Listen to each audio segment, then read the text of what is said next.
दोस्तों, अगर हमें पता हो कि एक रेफ्रिजरेटर खरीदते वक्त हमें किन बातों का ध्यान रखना पड़ता है तो शायद आप कभी भी एक गलत रेफ्रिजरेटर नहीं खरीदेंगे। इसलिए मैं आज आपको एक कंप्लीट रेफ्रिजरेटर बाइंग गाइड बता दूंगा जो आपके लिए एक रेडी रेफरेंस रहेगा। आप आज या फिर फ्यूचर में कभी भी एक रेफ्रिजरेटर खरीदने की सोचते हैं तो आपको बस इस वीडियो पे वापस आना है और एक बार सारे पॉइंट्स को चेक कर लेना है और फिर अपना बाइंग डिसीजन लेना है। तो मैं श्योर हूं कि आप गलत रेफ्रिजरेटर बिल्कुल भी नहीं खरीदेंगे। इसलिए आज की वीडियो ध्यान से देखना, कंप्लीट देखना। और अगर आपको इंडिया के टॉप 5 रेफ्रिजरेटर्स चाहिए सभी प्राइस रेंजेस के, तो आपको इस वीडियो के डिस्क्रिप्शन बॉक्स में उन सभी के लिंक्स मिल जाएंगे। उन पे क्लिक करके आप उनको जरूर एक्सप्लोर कीजिएगा। चलिए आगे बढ़ते हैं और देख लेते हैं कि एक रेफ्रिजरेटर खरीदते वक्त आपको किन बातों का ध्यान रखना बहुत ज़्यादा ज़रूरी है।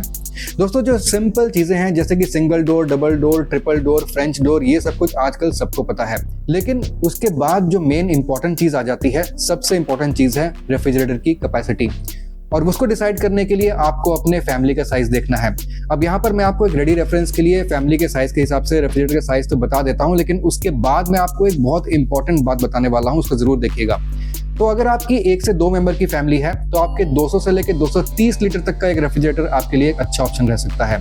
अगर आपकी 3 से 4 मेंबर की एक मीडियम साइज फैमिली है तो आपकी करीब 250 से लेकर 300 लीटर तक का एक रेफ्रिजरेटर एक अच्छा ऑप्शन रह सकता है। अगर आपकी 5 या फिर 5 से ज़्यादा मेंबर्स की फैमिली है तो आपके 300 से ज़्यादा लीटर वाला जो रेफ्रिजरेटर होता है वो आपके लिए एक अच्छा ऑप्शन रह सकता है।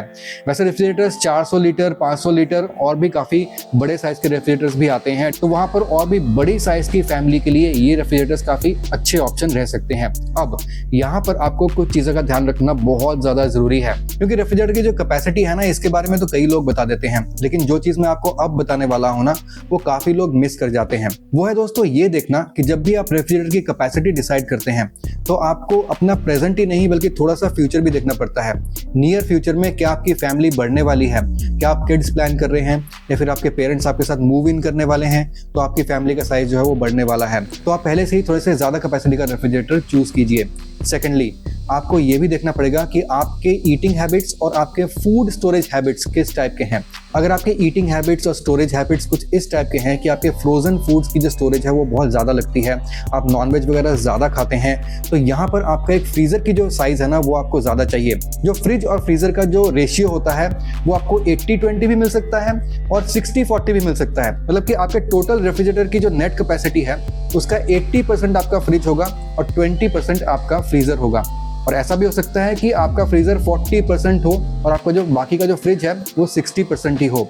तो दोस्तों यहाँ पर आपको देखना पड़ेगा कि अगर आपकी फ्रोजन फूड्स वगैरह की जो नीड है वो ज़्यादा है तो आपको बड़ा फ्रीज़र लेना है। प्लस अगर आपका वेजिटेरियन नीड्स ज़्यादा है, आपके वेजिटेबल स्टोरेज की नीड ज़्यादा है, तो आपको बड़ा वेजिटेबल बास्केट लेना है।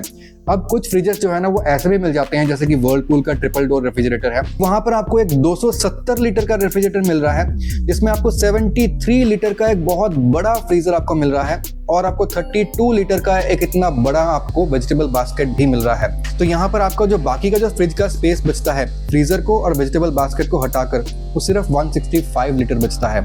तो इस टाइप के फ्रिज से मेरे हिसाब से आपको थोड़ा सा बचना चाहिए, या फिर अगर आपकी नीड्स काफ़ी स्पेसिफिक है, आपको बड़ा फ्रीजर चाहिए, बड़ा वेजिटेबल बास्केट भी चाहिए, तो आप वो वाला जो ऑप्शन है इस टाइप का आप कंसिडर कर सकते हैं। लेकिन मेरे हिसाब से आपके फ्रिज का जो मिडल वाला पोर्शन होता है ना वो सबसे ज़्यादा यूज़ होता है। सबसे ज़्यादा सामान जो है हम वहीं पर स्टोर करते हैं और सबसे ज़्यादा उसको ही हम यूज़ करते हैं, इसलिए वहाँ पर आपकी जो कैपेसिटी है उस चीज़ की आपकी ज़्यादा रहनी चाहिए। अब चलते हैं अपने अगले पॉइंट पे और वो है फ्रॉस्ट फ्री रेफ्रिजरेटर या फिर मैनुअल डिफ्रॉस्टिंग रेफ्रिजरेटर।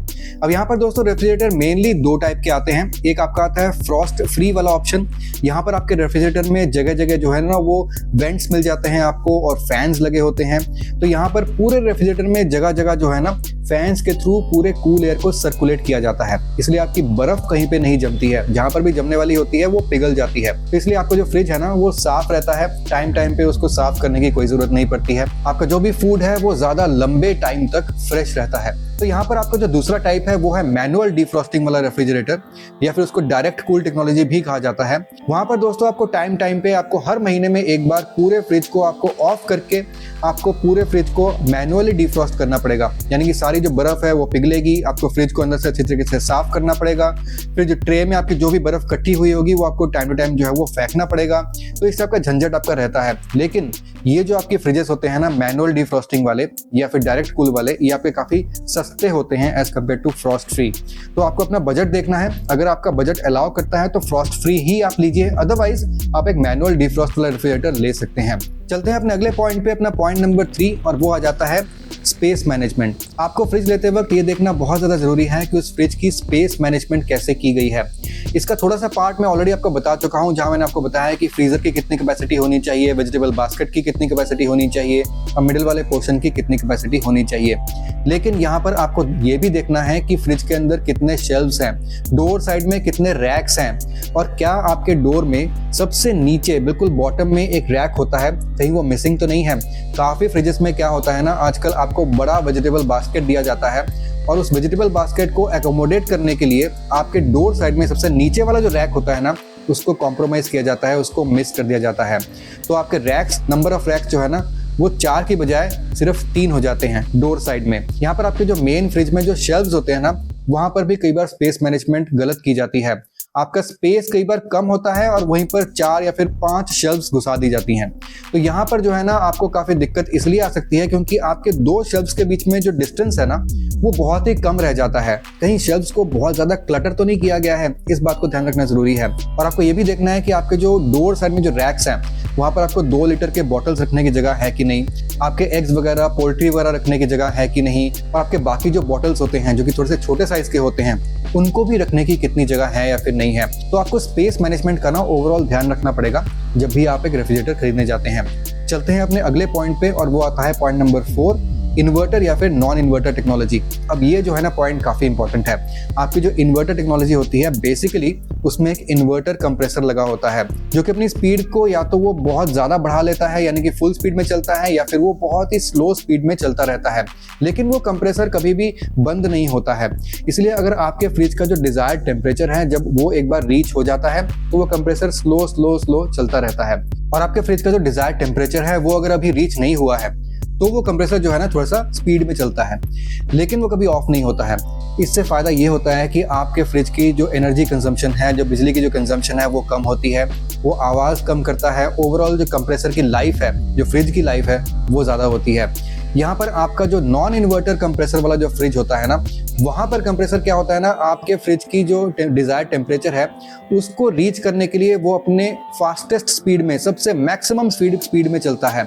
और एक बार आपका जो फ्रिज का डिजायर्ड टेम्परेचर है जो आपने सेट किया हुआ है वो रीच हो जाता है तो वो कंप्रेसर ऑफ हो जाता है। फिर से जब फ्रिज के अंदर का टेम्परेचर धीरे धीरे बढ़ता है तो वो फिर से कंप्रेसर स्टार्ट होता है और अपने मैक्सिमम स्पीड पर चलता है, और वो डिजायर्ड टेम्परेचर को रीच करने के बाद फिर से ऑफ हो जाता है।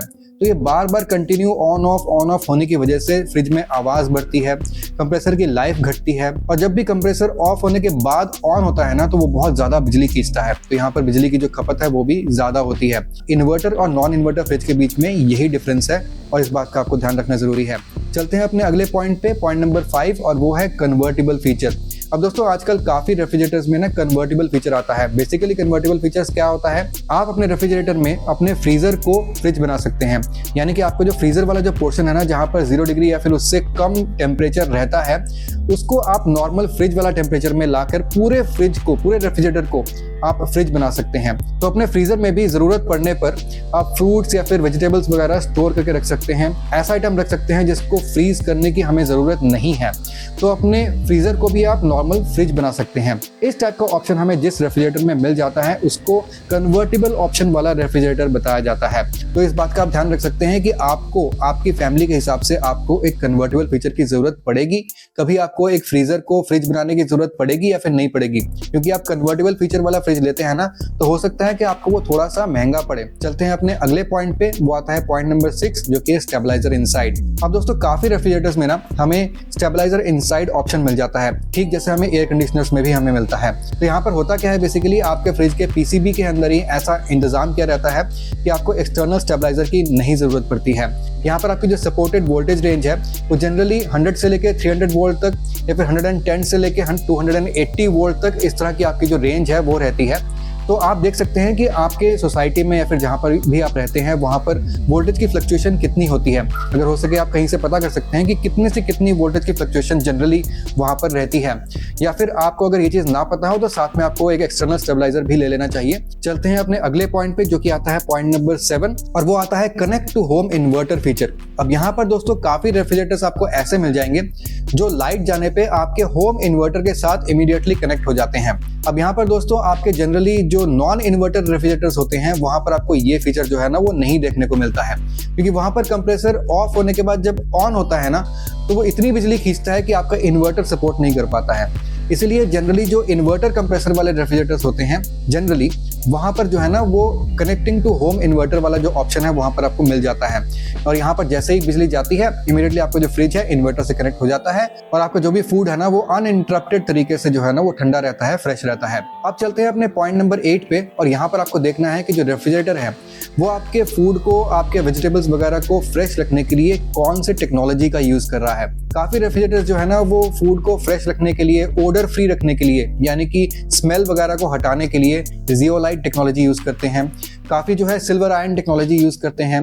तो अलग अलग टाइप के जो है ना टेक्नोलॉजीज जो है फ्रिजेस यूज करते हैं, जहां पर आपके फूड के अंदर कोई भी बदबू है, कोई भी बैड ओडर वगैरह है या फिर फ्रेशनेस वगैरह है ना उसको मेंटेन किया जाता है। तो इस टाइप की अगर कोई टेक्नोलॉजी है तो वो बहुत ही अच्छी बात है और उसका आपको ध्यान रखना जरूरी भी हो जाता है। अब दोस्तों यहाँ पर अपना अगला पॉइंट जो है वो हमारे काफी एक्स्ट्रा फीचर्स के ऊपर है, जैसे कि हमें एक डोर अलार्म फीचर मिल जाता है। मेरे हिसाब से ये फीचर काफी ज्यादा इंपॉर्टेंट है। कई बार घर पे छोटे बच्चे होते हैं या फिर बड़ों से भी कई बार गलती से फ्रिज का डोर जो है ना वो थोड़ा सा खुला रह जाता है, तो यहाँ पर अगर हमें डोर ओपन अलार्म मिल जाता है ना तो करीब 1 से 2 मिनट डोर आपको ओपन रहता है, तो अपने आप फ्रिज से एक अलार्म बजने लग जाता है और आपको पता चल जाता है कि फ्रिज का जो डोर है वो ओपन रह गया है। अब यहाँ पर दोस्तों एक और फीचर है जैसे कि सेल्फ डायग्नोसिस फीचर, जो कि आपको LG के फ्रिज में जो है ना काफी मिल जाता है। अब यहाँ पर होता क्या है, बेसिकली अगर फ्रिज में कोई भी इश्यूज आते हैं, प्रॉब्लम्स आता है, तो आपके एक फोन में एक ऐप इंस्टॉल आपको करना पड़ता है, और उस फोन को जब फ्रिज के आप पास लाते हैं तो अपने आप से वो जो ऐप है ना वो डिसाइड करता है कि फ्रिज में आपकी क्या इशू आ रही है, और अपने आप से सर्विस सेंटर को जो है ना वो सिग्नल चले जाता है। तो आपका टेक्नीशियन है ना वो उस टाइप के इक्विपमेंट टूल्स वगैरह लेकर आता है जिस टाइप की इशू आपके फ्रिज जो है वो फेस कर रहा है। तो ये एक सेल्फ डायग्नोसिस फीचर है जो आपको कुछ रेफ्रिजरेटर्स में देखने को मिल जाएगा, और ये एक अच्छा फीचर है। तो ये दोस्तों कुछ एक्स्ट्रा फीचर्स है जिनके ना होने से भी चल जाता है, लेकिन इससे पहले वाले मैंने जो भी फीचर्स आपको बताया वो बहुत ही ज्यादा इंपॉर्टेंट है। और अब आएगा last feature but not the least, और वो है फीचर नंबर 10, सबसे इंपॉर्टेंट, वो है वारंटी एंड सर्विस। अब यहाँ पर आपको देखना है कि आपके रेफ्रिजरेटर में किस टाइप की वारंटी आपको मिल रही है। जनरली हमें ओवरऑल फ्रिज में 1 साल की वारंटी और 10 साल की वारंटी हमें कंप्रेसर में देखने को मिल जाती है, लेकिन सैमसंग जैसे रेफ्रिजरेटर में हमें 20 साल की वारंटी हमें कंप्रेसर में मिल जाती है। तो वहां पर ब्रांड का कॉन्फिडेंस शो होता है अपने प्रोडक्ट पे कि वो 20 साल का जो वारंटी है अपने कंप्रेसर पे दे रहा है, तो काफी अच्छी बात है। लेकिन यहाँ पर हमें सर्विस भी देखना होता है।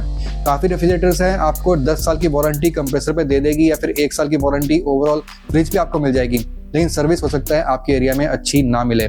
तो उस बात का ध्यान रखना आपको जरूरी है कि कोशिश कीजिए एक बड़े ब्रांड का फ्रिज आप लीजिए, ताकि सर्विस अवेलेबिलिटी आपकी इजी हो। कि आपके फ्रिज में कोई भी इशू आता है, कोई भी electrical fault, PCB fault, compressor fault, ऐसा अगर आता है तो आपको लोकल टेक्नीशियन से उसको ठीक ना करवाना पड़े। विद इन वारंटी एक अच्छी सर्विस अगर आपको मिल जाती है ब्रांड की तरफ से, तो वहां से जो है ना ब्रांड आपका ब्रांडेड चीजें फ्रिज के अंदर लगाता है, जिससे आपका फ्रिज की जो लाइफ है ना वो और ज्यादा बढ़ती है। तो इसको देखना भी बहुत ज्यादा जरूरी है। तो यही दोस्तों सब चीजें थी, 10 पॉइंट थी जो मैंने आपको बताना था, जिनका आपको ध्यान रखना है जब भी आप एक रेफ्रिजरेटर खरीदने जाएं। और जो इंपॉर्टेंट रेफ्रिजरेटर्स के जो लिंक्स है इस वीडियो के डिस्क्रिप्शन बॉक्स में आपको मिल ही जाएंगे। अगर आपको वीडियो पसंद आई तो इसको लाइक जरूर कर दीजिएगा और चैनल को सब्सक्राइब जरूर कर लीजिएगा। मैं आपसे मिलता हूँ अगली वीडियो में, तब तक के लिए सुदीप साइनिंग ऑफ।